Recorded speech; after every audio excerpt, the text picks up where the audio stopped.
The wind carved its song over the edge of the Atlantic like a warning. Waves the size of small houses smashed against the black cliffs of Eilean Mòr, sending sprays of salt high into the night air, where the Flannan Isles Lighthouse stood like a solitary tooth of glass and stone. Inside, 3 men tended to its mechanical heart: James Ducat, Thomas Marshall, and Donald MacArthur, each wrapped in his own thoughts, the monotonous rhythm of duty and isolation blurring the days together. The beacon rotated steadily, a silent guardian over the endless ocean, while gulls circled in the dim light, their cries almost human. Below, the West Landing was a chaos of wet rock and ropes, where storms had torn away crates, ladders, and mooring hooks. Yet, in the still moments between gusts, the island seemed to breathe, as if the stones themselves remembered older, darker stories. There were tales told in the nearby port of Brestleet that no man should stay too long on Eilean Mòr, that it belonged to the sea and to something older than the sea itself. If you love real mysteries and forgotten disappearances, don't forget to like, follow, and share, so more explorers can dive with us into the unknown. Every evening began the same. The lantern was lit, the mechanism wound, the logbook signed. But something about that December of 1900 carried a different kind of silence. Marshall, the second assistant, had written in the log a week earlier about severe winds such as I have never seen before in 20 years, and Ducat, the principal keeper, noted that they prayed together, an odd phrase for a man known for his stoic disbelief. MacArthur, the oldest and most superstitious of the 3, had been overheard muttering about voices outside the tower, voices that rose and fell with the wind. The relief ship Hesperus was due soon, bringing supplies and a new rotation. Yet the men seemed uneasy, glancing often through the slit windows toward the cliffs. That night, the flame inside the lantern flickered more than usual, as if disturbed by unseen breath.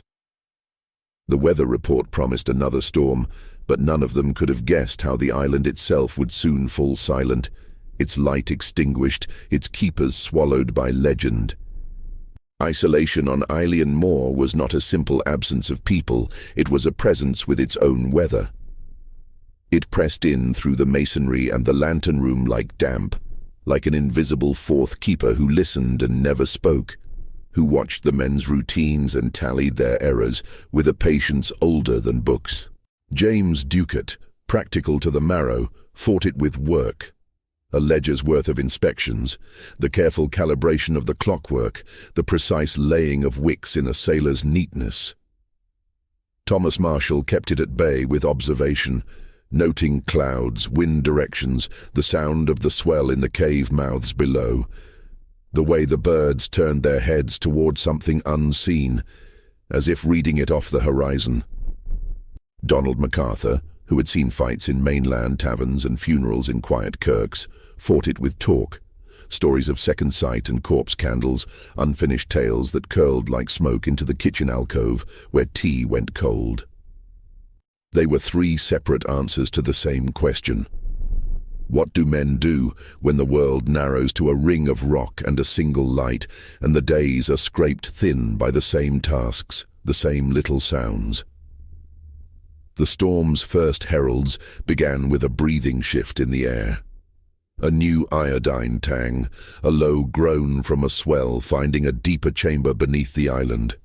The kind of resonance that makes glass sing in its frame. Marshall found a coil of rope at the West Landing, torn loose and frayed, peppered with salt crystals like sugar.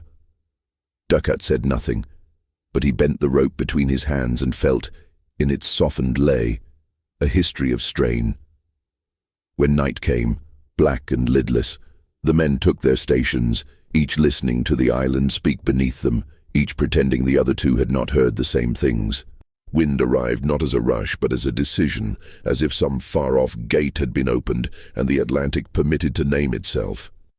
It threw battered spray up the cliff face in veils and shook the tower so subtly that oil in the lamp's trough made irritable little moons. Hours stretched, the air filling with glittering salt, and every door hinge became an instrument. In the logbook, a tight, conservative hand recorded the essentials: barometer falling, gusts severe, visibility poor, and then hesitated on an uncharacteristic sentence: prayers said. MacArthur disliked writing, but he paced, shook the rain from his hat in the vestibule, and peered through a porthole to where the west landing hid its hazards. The landing was the light's weakest limb. A ragged flight of steps cut by chisels into slick basalt, iron railings bolted into the rock but already bearing bends from older tantrums of sea. A green crate, one of the provisioning boxes, had been lashed there weeks ago. Now, in the flicking beam, it seemed to have shifted, or to be simply pretending to be where it had always been. The men argued, but not loudly. Volume was waste on a night like that. Ducat's voice was a taut rope. Marshall said the swell would work the box loose, let it tumble into the geos, and then the sea would have a projectile to batter the landing apart piece by piece. MacArthur, who had mended boats that returned in splinters, knew the tone of a thing that had already decided to break. The decision, when it came, arrived with practical clothes. Someone would secure the landing at first light, if first light came. Until then, the lamp must not falter. In that promise lay an old superstition and a new duty, indistinguishable by stormlight, and the men settled back into their watch, as if each minute were a step taken on wet stone. Morning came reluctantly, sliding in gray and heavy through a sky that seemed made of soaked wool. The sea had not rested.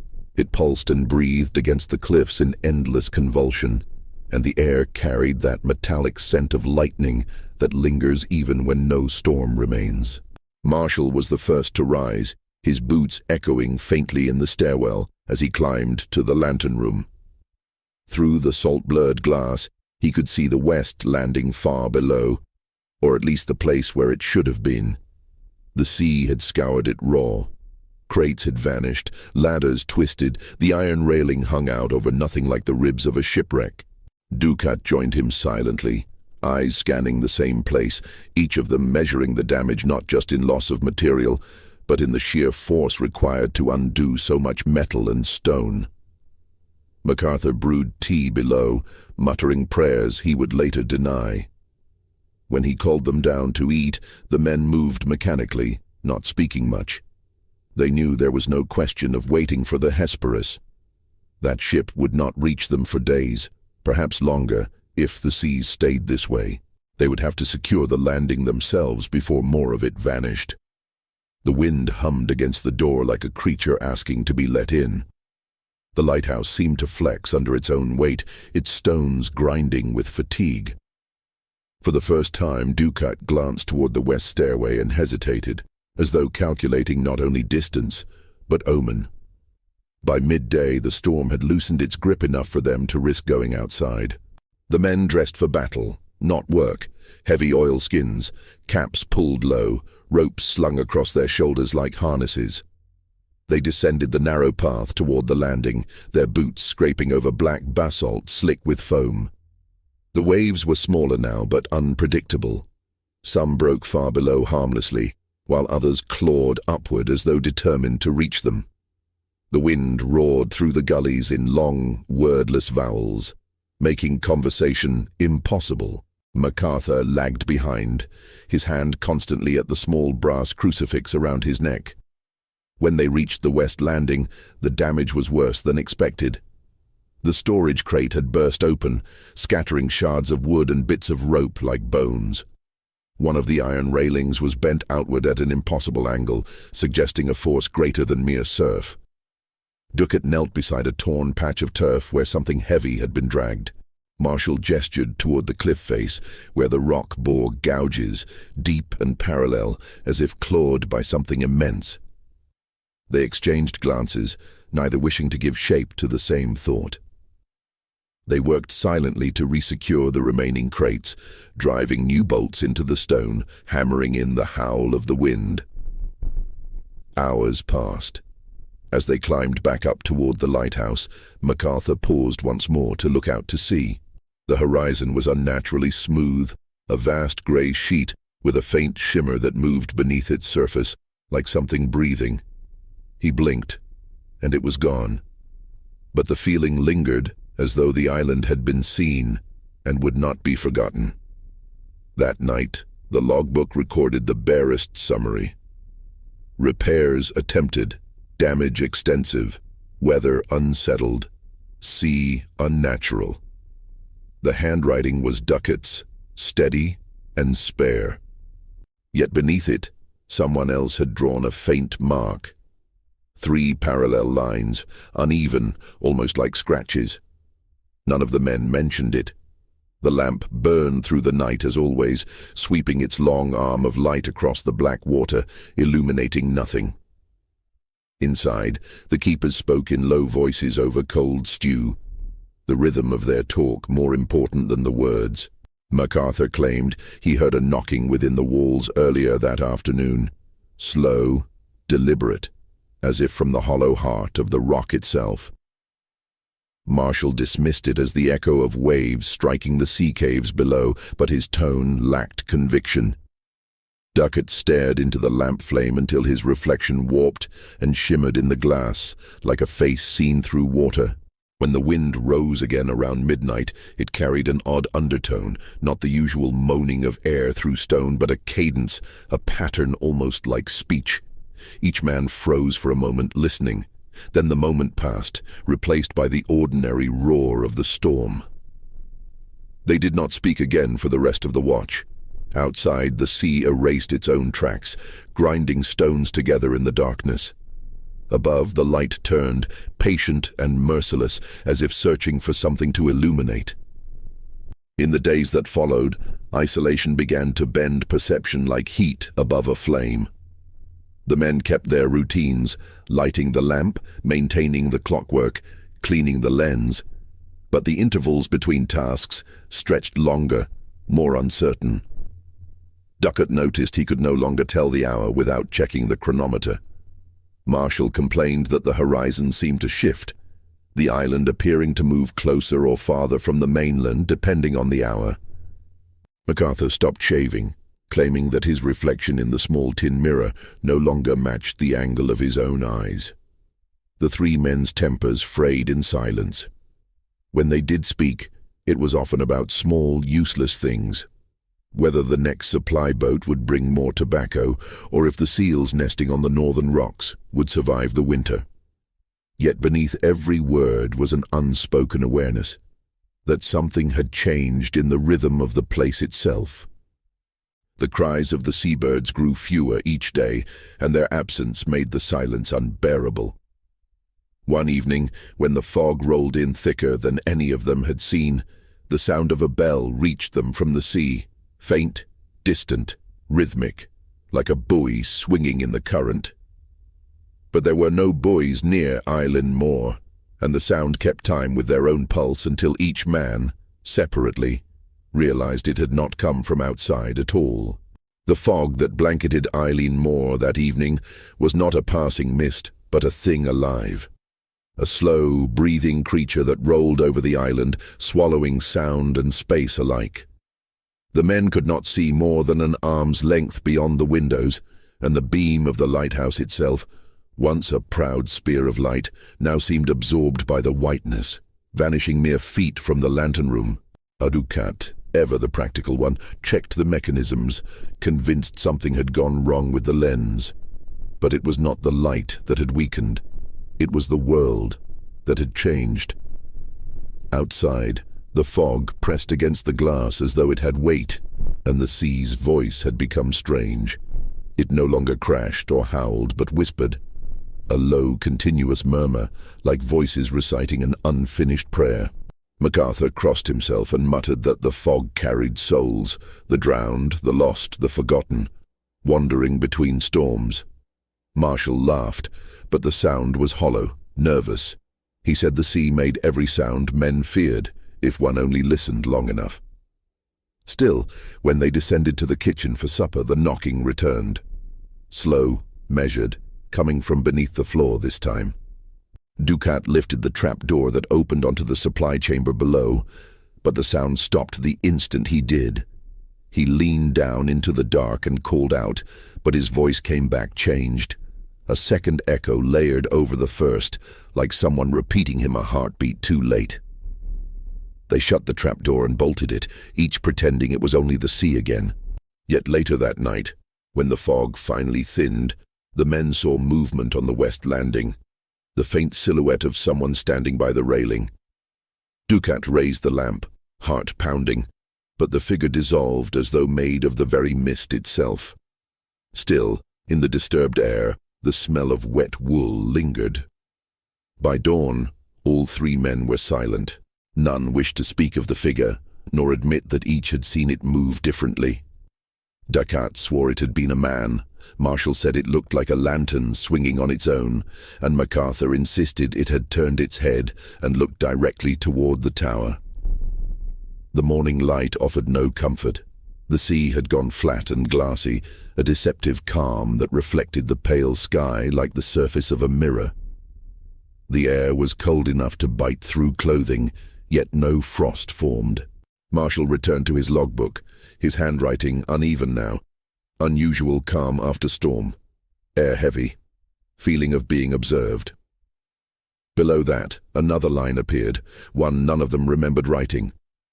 The relief ship will not come. It was in the same ink, the same pressure, yet no one claimed the hand. That afternoon, MacArthur refused to eat, staring instead through the window at the horizon, where he said he saw lights beneath the water. Ducat followed his gaze but saw only the dull gleam of sunlight on waves. They checked the stores, counted oil, trimmed the wick. Routine, their last defense against whatever erosion of reason the island inflicted. Yet as dusk fell, a sound rose again from the cliffs, not the usual moaning of sea caves, but a long, drawn-out cry, distant yet unmistakably human. They froze. It came again, a voice calling something that might have been a name carried by the wind.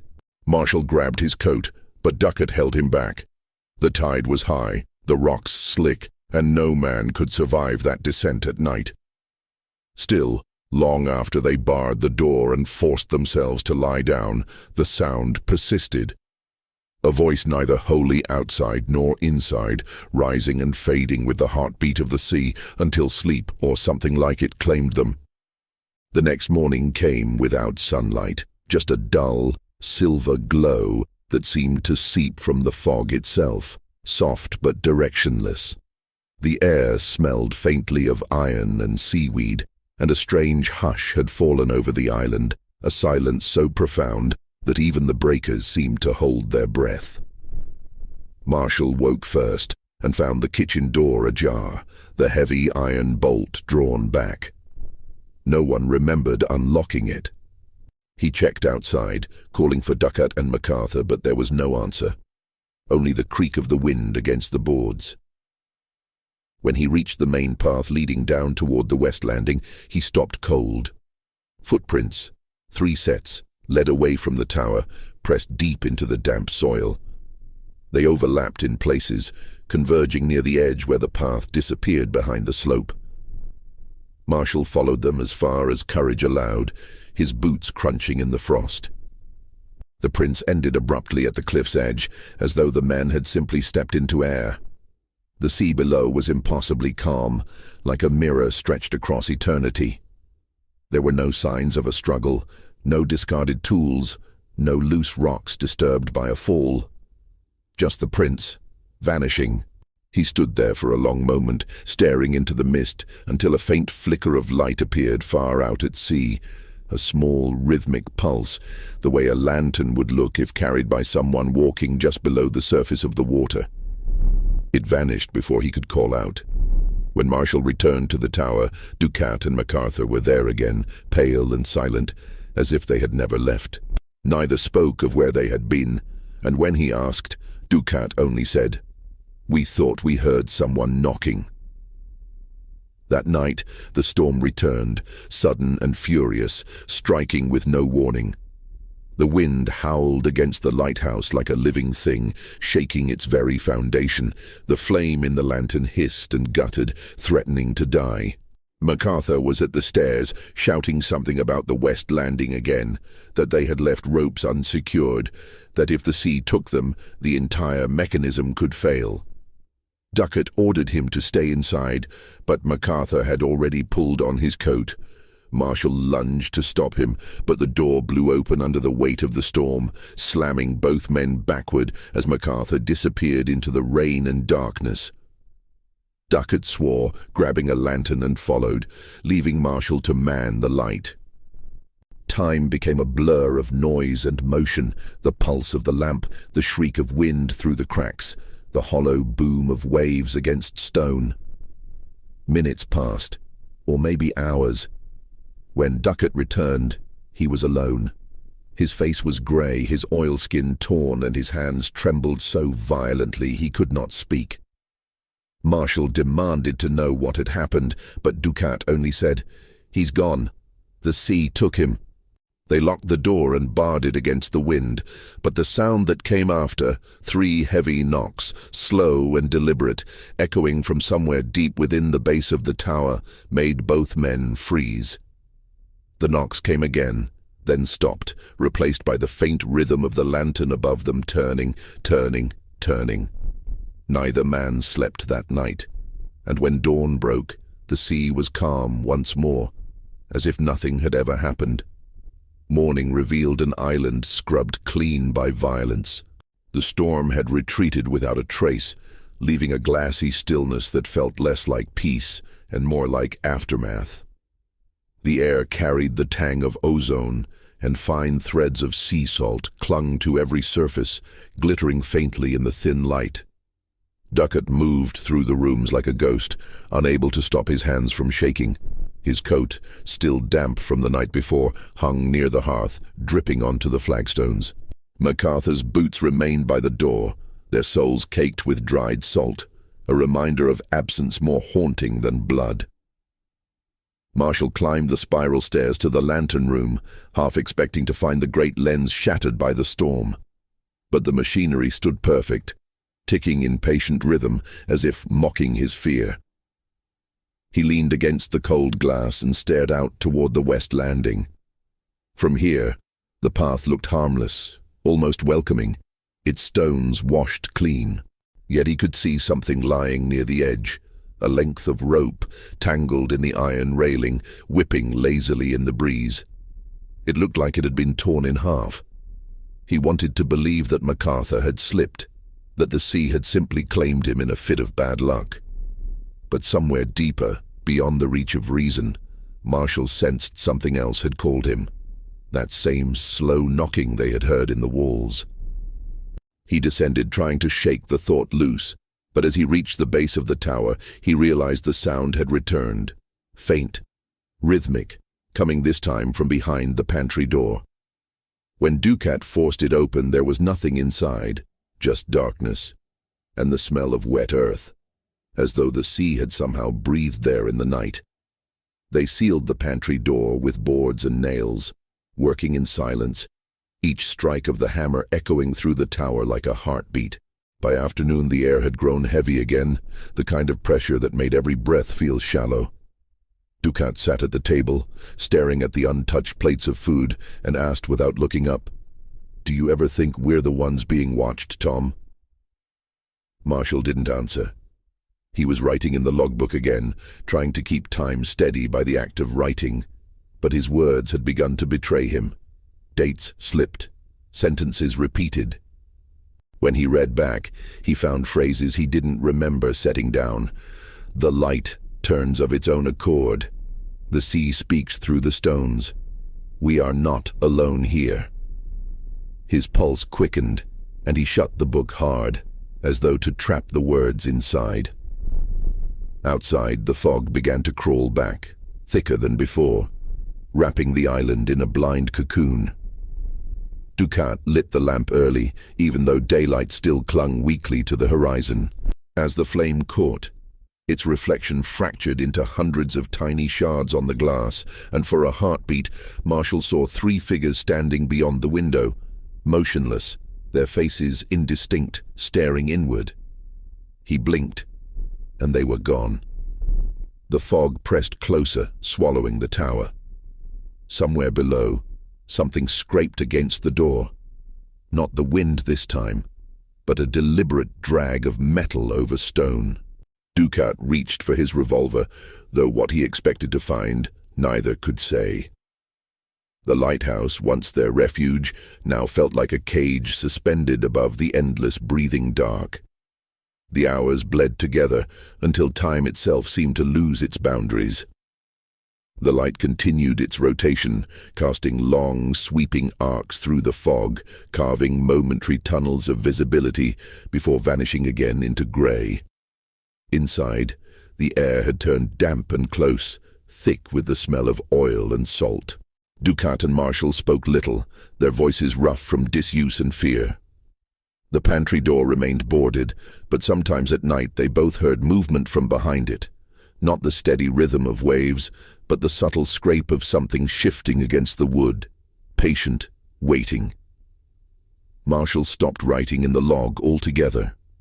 The last entry, dated December 15th, ended abruptly. Unusual sound again. Possible structural strain.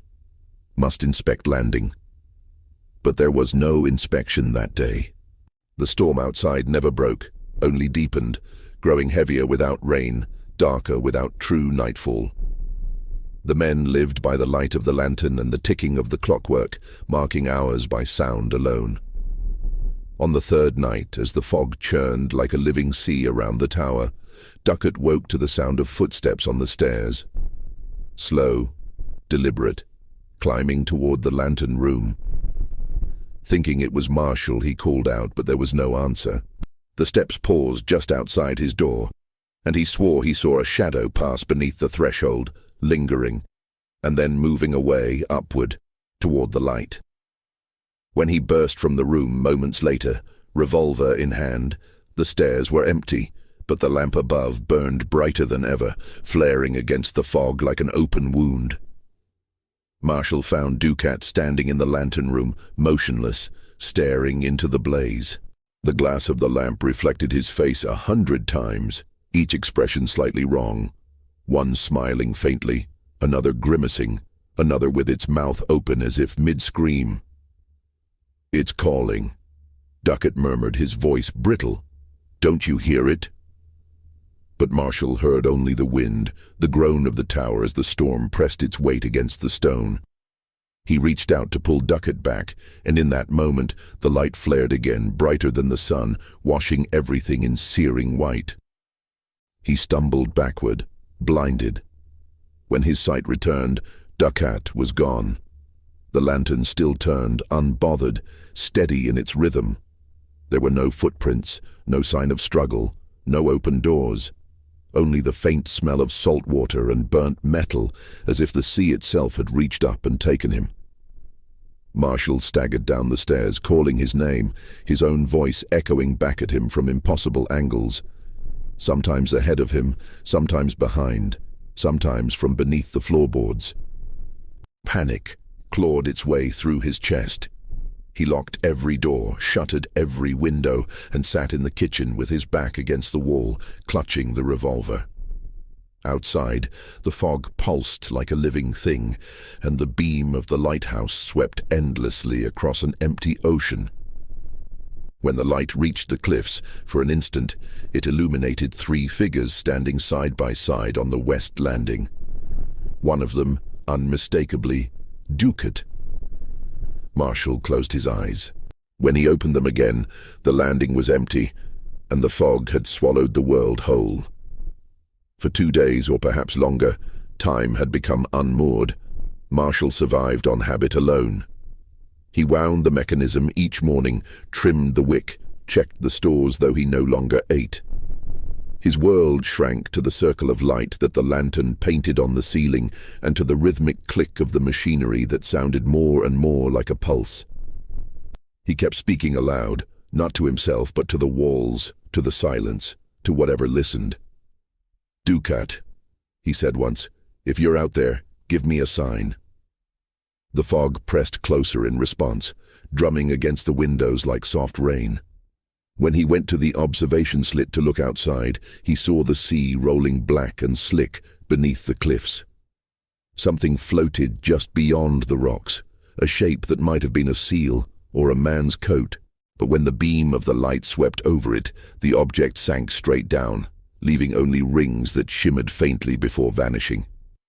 That night, he dreamed of the knocking again, only this time it came not from the walls, but from the inside of his own chest. Each thud seemed to shake his ribs apart, timed perfectly with the slow rotation of the light. He woke, drenched in sweat, unsure whether the sound had truly stopped. The wind outside had gone eerily still, replaced by a deep, throbbing hum, like the low note of a church organ played underwater. He thought it might be the machinery, but when he entered the lantern room, the gears had ceased to move entirely, the clockwork frozen mid-turn. And yet the light continued to revolve on its own, steady and impossible. The next morning, the silence was total. The fog had lifted, revealing a world too bright, too clean, as though the island had been newly minted. Every surface gleamed with a sheen of salt, every stone damp and shining. Marshall walked the perimeter of the lighthouse, boots crunching over frost that hadn't been there yesterday. The air was cold but still, and there were no bird calls, no wind, only the faint hiss of the sea breathing against the rocks below. When he reached the west landing, he stopped. There, lying across the steps, was Ducat's cap, perfectly dry. He bent to pick it up, and something inside it clattered against the stone, a small brass key. It was marked with an engraving he didn't recognize, 3 vertical lines crossed once, the same symbol that had appeared in the log weeks earlier. He pocketed it and looked up. The horizon shimmered with a strange silver light, as if the sun itself had split open beneath the water. He watched for a long time before realizing that the shimmer wasn't random. It pulsed in rhythm. 3 flashes, a pause, then 3 again. He stumbled backward, his mind grasping at the pattern. Morse code, perhaps. But the meaning chilled him when he counted the beats. SOS. The sea was calling for help. He ran back toward the tower, the key clenched in his palm so tightly it cut his skin. When he reached the door, he hesitated, hearing faint footsteps from inside, pacing slowly, patiently, waiting for him to return. Marshall stood frozen at the threshold, the key slick with blood in his trembling hand. The footsteps inside moved in circles, slow, deliberate, as though whoever walked there knew he was listening and wanted to be heard. He pressed his ear against the cold iron of the door and whispered, "Who's there?" Silence. Then 3 faint knocks. He stepped back, every instinct urging him to flee, but there was nowhere to go. Only sea, fog, and stone. Finally, he turned the handle and entered. The kitchen was empty. The boards creaked beneath his boots as he moved toward the stairwell. The air felt heavier than it should, laden with moisture and something else, the faint scent of burned oil, sharp and metallic. "Ducat?" he called again, voice cracking. From the upper floor came a reply, muffled but unmistakable. "Up here." Relief and dread collided in his chest. He climbed the stairs, the revolver shaking in his grip. The light from above wavered, spilling through the cracks like liquid gold. When he reached the landing, he saw movement in the lantern room. A shadow pacing behind the glass, the shape of a man with shoulders hunched and head bowed. He ran the final steps and threw the door open. The lantern flame burned steady, untouched.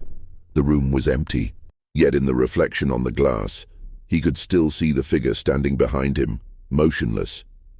He turned, and there was nothing. Only the slow rotation of the light, sweeping across his face, painting him briefly into the story of the vanished men before him. From that moment on, Marshall stopped trusting the mirror of the lantern room. Every time the light turned, it reflected more than it should. angles of the room that didn't exist, fleeting shapes that vanished when he tried to focus. He moved through the tower like a man split in two. One version of himself performing duties out of habit, another drifting in the periphery, observing. The boundary between inside and outside began to blur. He'd hear rain when there was none, taste salt on the air though the windows were sealed. Sometimes he thought he saw MacArthur at the base of the cliffs, waving him down. Sometimes it was Ducat, beckoning from the fog.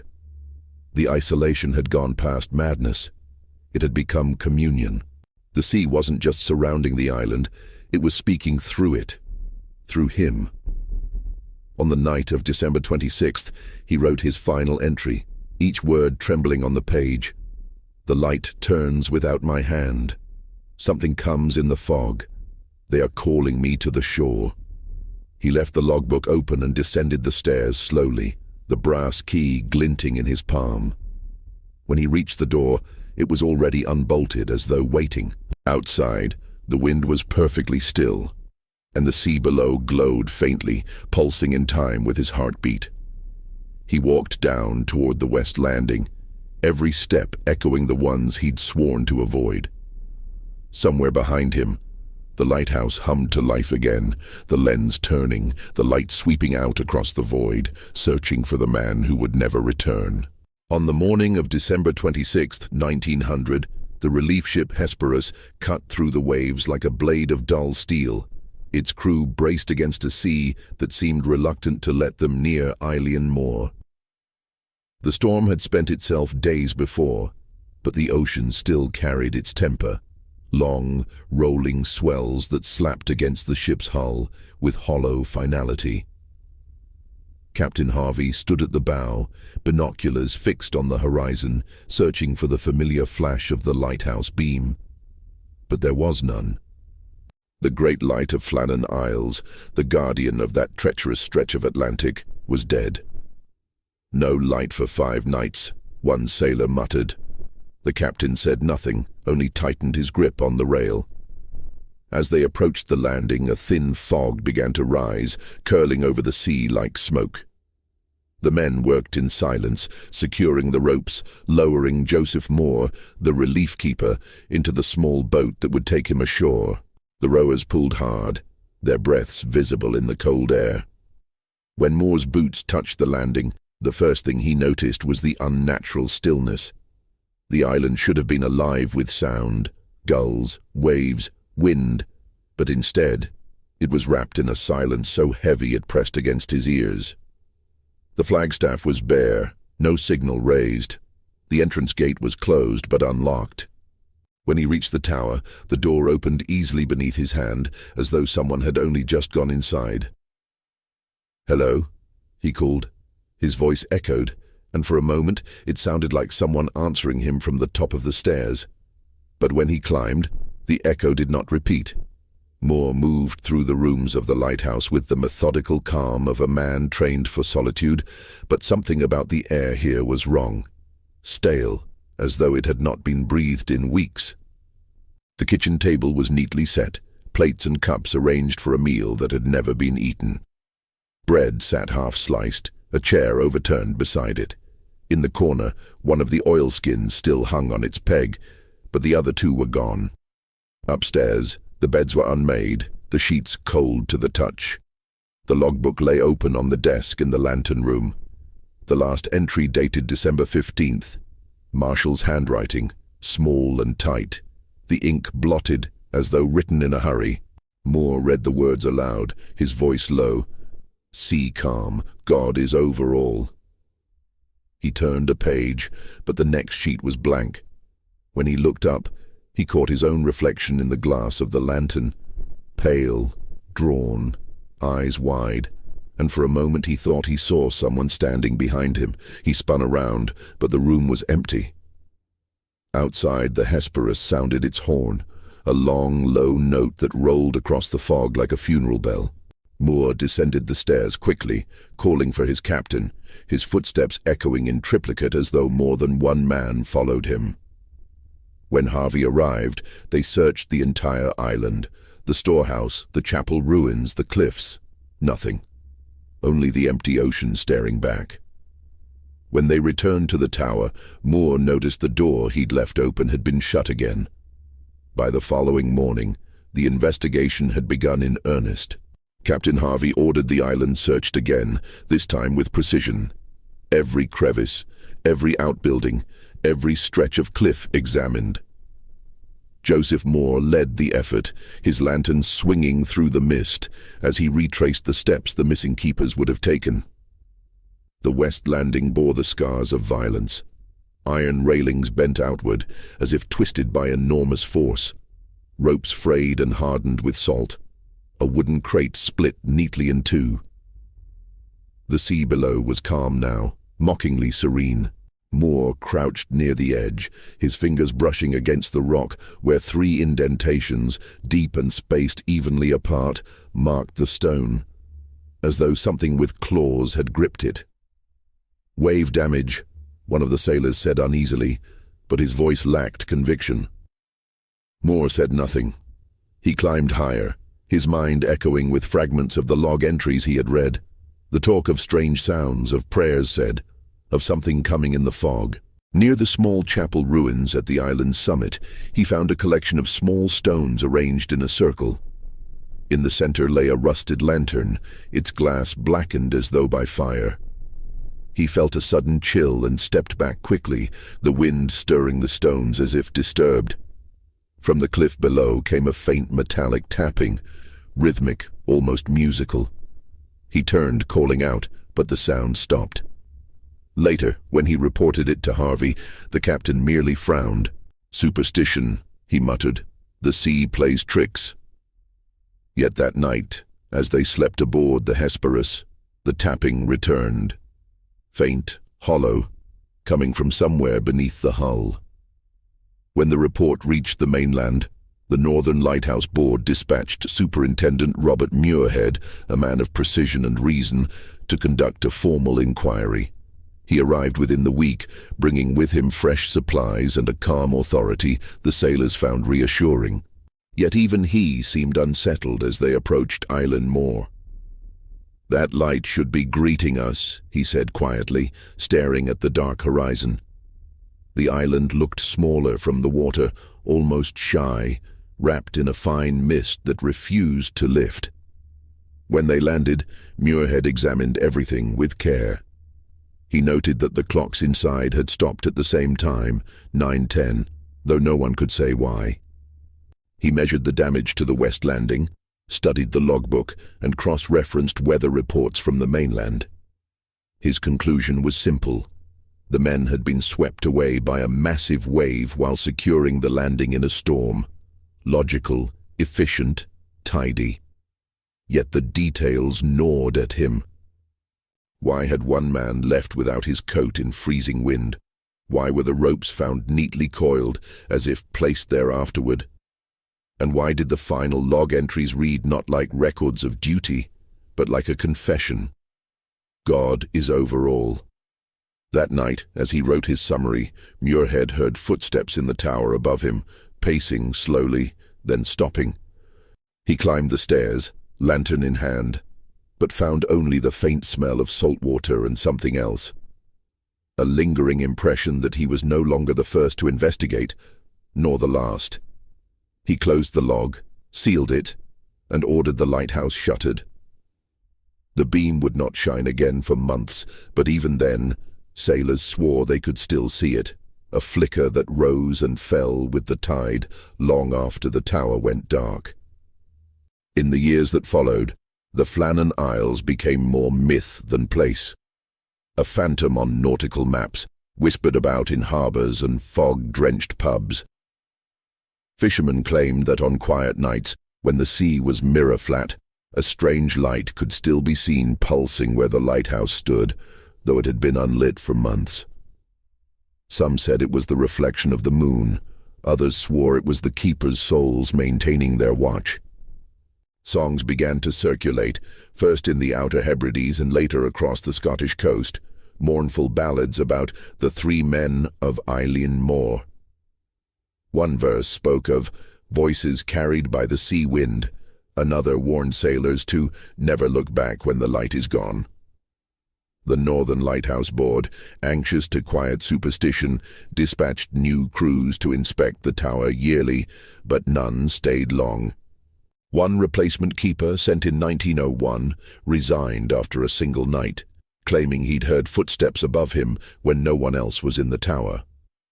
Another man reported hearing 3 knocks on the door, always at the same hour, 9:10, followed by a whisper that seemed to come from the sea itself. When automation finally came in 1971, ending the era of human keepers, the island was left to the gulls and the wind. Yet the stories did not fade. Every few years, someone would claim to see figures moving along the cliffs or hear faint voices carried over the waves, indistinct, pleading, repeating the same phrase again and again. The light must turn. Those who heard it said the words were not threatening but mournful, as if the island itself were trying to remember what had been lost. By the late 20th century, the Flannan Isles mystery had become part of maritime folklore, taught in naval academies, dramatized in radio plays, and dissected in documentaries that always ended the same way, with no answers. But the deeper one looked, the stranger the inconsistencies became. Maritime logs from nearby vessels described calm weather on the days the men supposedly vanished, no storm strong enough to claim 3 experienced keepers. Other reports spoke of lights seen beneath the water near the island, as though lanterns were moving under glass. Local archivists found a letter from Superintendent Muirhead, never sent, in which he admitted privately that one of the final logbook pages had been removed before he arrived. The missing sheet never recovered. Theories multiplied: rogue waves, madness, murder, even abduction. But among the locals, another belief persisted, that the island demanded balance. 3 keepers must always remain, one old fisherman told a visiting journalist. If the light goes dark, the sea comes for its due. When the lighthouse was finally automated, no one wanted to perform the final inspection.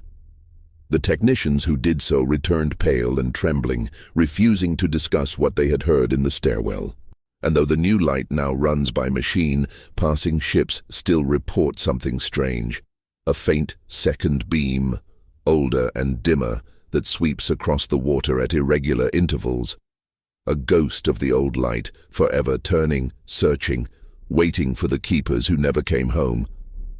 Decades passed, and yet the silence around Eilean Mòr remained alive, the kind of silence that grows heavier with retelling.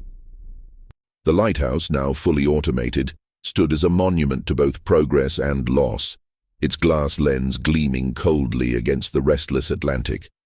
Tourists rarely came. The journey was long, the seas treacherous, and the locals discouraged it with quiet insistence.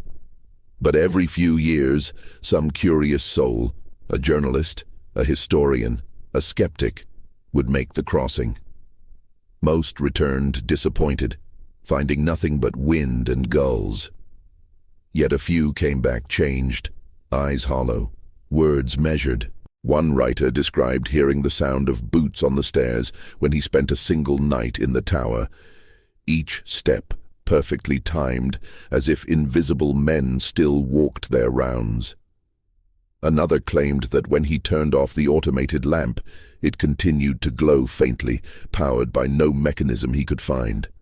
Photographs taken inside often came back with imperfections, blurred streaks of light, vague human shapes half-formed in the mist. Some dismissed these as tricks of exposure, but those who had seen the island in person were less certain. One recurring image, 3 figures standing near the west landing, blurred by fog, appeared again and again, even in frames taken years apart. When examined, the light in the photographs revealed something unsettling. Each figure was identical in posture and outline, as though frozen in the act of turning toward the sea. In 1999, a storm unlike any seen in a century struck the Flannan Isles, violent enough to register on seismic instruments hundreds of miles away. The automated systems on the lighthouse went dark for the first time in 30 years.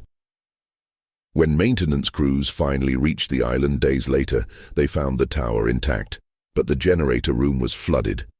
The main door stood open, swinging gently in the wind. And on the kitchen table, where no one had been for decades, lay a single object.